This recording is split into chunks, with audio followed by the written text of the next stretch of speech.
अंबानी बस नाम ही काफी है, लेकिन यह नाम इस वक्त हेरा फेरी में बदनाम हो रहा है। अनिल धीरूभाई अंबानी के कारण जो कभी अरबों खरबों में खेलते थे, आज जांच एजेंसियों के दर पर मारे मारे फिर रहे हैं। हजारों करोड़ का कर्ज, मनी लॉन्ड्रिंग केस में एक्शन, आलीशान बंगला कुर्क, और इन सबको देखकर तो यही कहा जा सकता है कि क्या से क्या हो गया देखते देखते।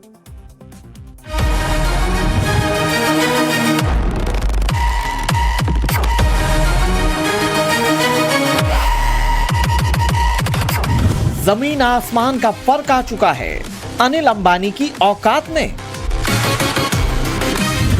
कभी अरबों खरबों का बादशाह, आज सवालों के कटघरे में। 17 मंजिला महल से ईडी के दफ्तर तक,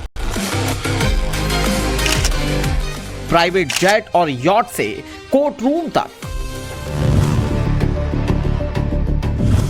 कर्ज के मकड़ जाल में कॉर्पोरेट रॉकस्टार, 40,000 करोड़ के फ्रॉड का आरोप,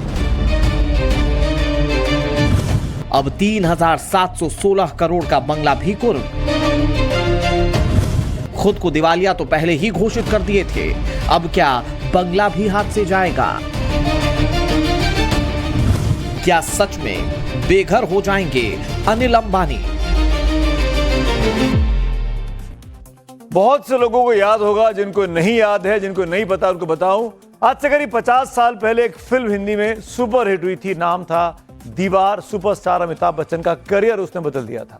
इस फिल्म का एक सुपर डुपर डायलॉग है जिसमें शशि कपूर से अमिताभ बच्चन, जो कि उनके भाई हैं, एक किरदार में वो कहते हैं, आज मेरे पास बिल्डिंग है, प्रॉपर्टी है, बैंक बैलेंस है, बंगला है, गाड़ी है, और तुम्हारे पास क्या है भाई? आगे शशि कपूर जवाब देते कि मेरे पास मां है। अगर यही डायलॉग आज अनिल अंबानी के आगे बोला जाए तो उनका जवाब होगा, मेरे पास ट्रेजेडी है। जी हां, ईडी के सामने पेश होने की ट्रेजेडी, मनी लॉन्ड्रिंग के आरोप में जांच की ट्रेजेडी, 3,716 करोड़ रुपए के आशियाने अबोर्ड के कुर्क हो जाने की ट्रेजेडी, अरबों के लोन में हेरा फेरी के आरोपों की ट्रेजेडी, यानी ट्रेजेडी ही ट्रेजेडी आज अनिल अंबानी का दूसरा नाम बन गई है। अनिल अंबानी के साथ जुड़ी ट्रेजेडी का सिलसिला बहुत लंबा है। आज की तारीख अनिल अंबानी की ट्रेजेडी को और बढ़ाने वाली तारीख बन गई है। आज सुबह करीब 11 बजे अनिल अंबानी दिल्ली में ईडी यानी प्रवर्तन निदेशालय के सामने पेश हुए। ईडी के ऑफिस में दाखिल होते हुए उनकी ये तस्वीरें आज वायरल हैं, नेशनल हेडलाइंस बनी हुई हैं। वजह थी उनके खिलाफ मनी लॉन्ड्रिंग केस और उस केस में चल रही ईडी की जांच। आरोप है कि उनकी कंपनियों ने बैंकों से लोन लिए, उस लोन को डाइवर्ट कर दिया और विदेशी मुद्रा नियमों का उल्लंघन किया, हेरा फेरी की, फ्रॉड किया। सीबीआई ने साल 2019 में उनके खिलाफ पहली एफआईआर दर्ज की थी, जिसके आधार पर ईडी अब इस मामले की जांच कर रही है। इससे पहले भी पिछले साल अगस्त में उनसे पूछताछ हुई थी। जांच की आंच में अनिल अंबानी के मुंबई वाले बंगले, आलीशान बंगला अबोर्ड को अस्थायी तौर पर अब कुर्क कर दिया गया है। उनका यह बंगला मुंबई के पॉश पाली हिल इलाके में है। अनिल अंबानी का यह बंगला 17 मंजिला है। यह बंगला 16,000 स्क्वायर फीट में फैला हुआ है। इसकी कीमत 3,716 करोड़ रुपए की है। इसमें जिम है, स्विमिंग पूल है, हेलीपैड तक है। यह सब कुछ सुविधाएं हैं। इसकी गिनती भारत के सबसे महंगे घरों में होती है। बिल्डिंग को अबोध कहा जाता है, जिसका अगर आप गेट पर नाम देखें तो PHR 43 के नाम पर इस घर का नाम फिलहाल दिखाई दे रहा है। ये जो पूरी बिल्डिंग आप देख रहे हैं, जैसे मुकेश अंबानी के एंटीलिया बेहद लग्जरियस अपार्टमेंट में से या बिल्डिंग जो है किसी का प्राइवेट घर होने के लिए काफी ज्यादा मशहूर है, उससे कहीं कम भी अनिल अंबानी का ये जो रिहायशी बिल्डिंग आप देख रहे हैं 17 माले की, किसी मामले में कम नहीं है। देखा आपने कितना आलीशान बंगला, और अब कुर्क होने की नौबत आ गई है। आपको बता दूं, इससे पहले नवंबर 2025 में इसी मनी लॉन्ड्रिंग केस में ईडी ने अनिल अंबानी से इसी प्रॉपर्टी का एक हिस्सा अस्थायी रूप से तब भी कुर्क किया था। अब पूरी इमारत को, जी हाँ, पूरी इमारत को इस एक्शन के दायरे में ले लिया गया है। आगे बढ़ने से पहले आपको यह भी पता होना चाहिए कि ईडी ने अनिल अंबानी के बंगले को प्रोविजनली अटैच किया है। इसका मतलब क्या होता है? प्रोविजनल अटैचमेंट का मतलब यह होता है कि वो प्रॉपर्टी को कानूनी रूप से फ्रीज कर रहे हैं। क्योंकि उनके ऊपर भारी देनदारी है। आरोपी अब इस फ्रीज हो जाने की वजह से इस देश को छोड़ नहीं सकेगा। जांच पूरी होने तक वो इस घर को किसी को ट्रांसफर भी नहीं कर सकते हैं, बेच नहीं सकते हैं। अगर कोर्ट में आरोप साबित हो जाते हैं तो बंगला अनिल अंबानी के हाथ से चला जाएगा। लेकिन जो मन में यह सवाल है कि अनिल अंबानी की प्रॉपर्टी तो कुर्क हो रही है, घर उनका प्रोविजनली अटैच हो गया, इसका मतलब क्या है? इसका मतलब यह भी है कि इस घर का इस्तेमाल तो वो कर सकते हैं, बेच नहीं सकते हैं, इसको बेच के आगे जा नहीं सकते हैं। मशहूर शायर काबिल अजमेरी का एक शेर है कि वक्त करता है कि परवरिश बरसों हादसा एकदम नहीं होता। अनिल अंबानी के पतन के पीछे भी बहुत सारे कारण हैं। आज आपको अनिल अंबानी एक बैलेंस शीट उसकी दिखाता हूं कि वो कहां से कहां पहुंच गए।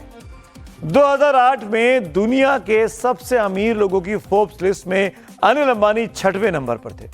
उस वक्त अनिल अंबानी की नेटवर्थ $42 बिलियन यानी करीब करीब 1.75 लाख करोड़ रुपए की थी।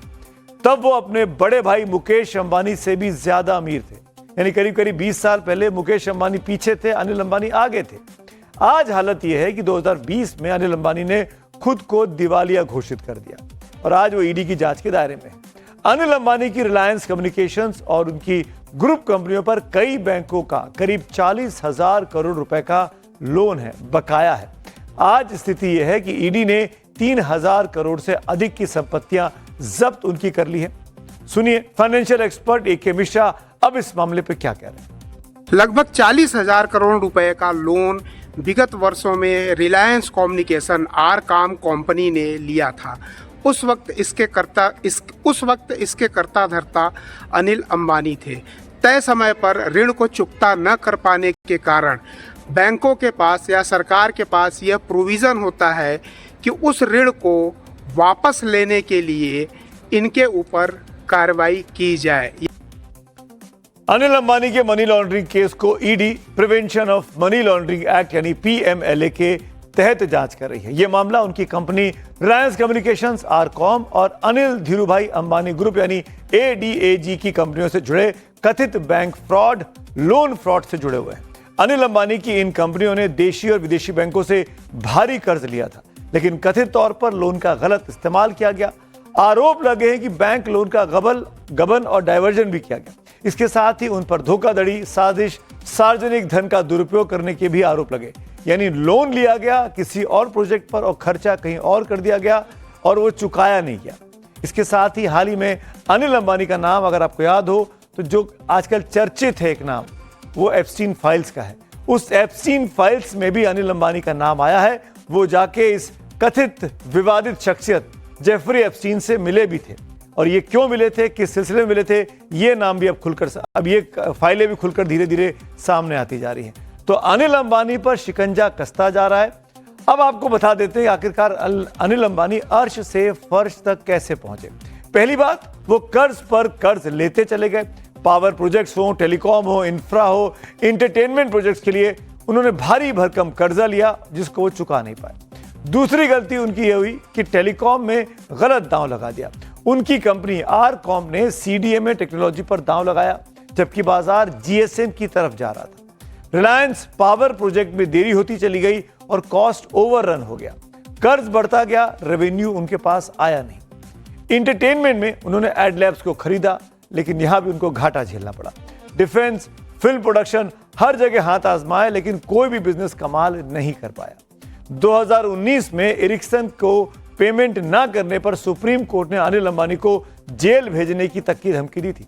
2020 में लंदन की कोर्ट में चीन के बैंकों के $716 मिलियन के केस में अनिल अंबानी ने हलफनामा दिया। मेरी नेटवर्थ जीरो है, मैं कुछ भी नहीं रखता हूं, मेरे खर्चे मां और पत्नी उठाती है। यह उनका हलफनामा है कोर्ट में। ये वही अनिल अंबानी है जिन्होंने कभी कहा था कि दुनिया के लिए भले 1 और 1 11 होता हो, लेकिन मेरे लिए 1 और 1 का मतलब 111 है। यानी मिडास टच है उनके पास। लेकिन वही अनिल अंबानी आज ईडी के चक्कर काट रहे हैं, अपनी इज्जत बचाने की कोशिश कर रहे हैं।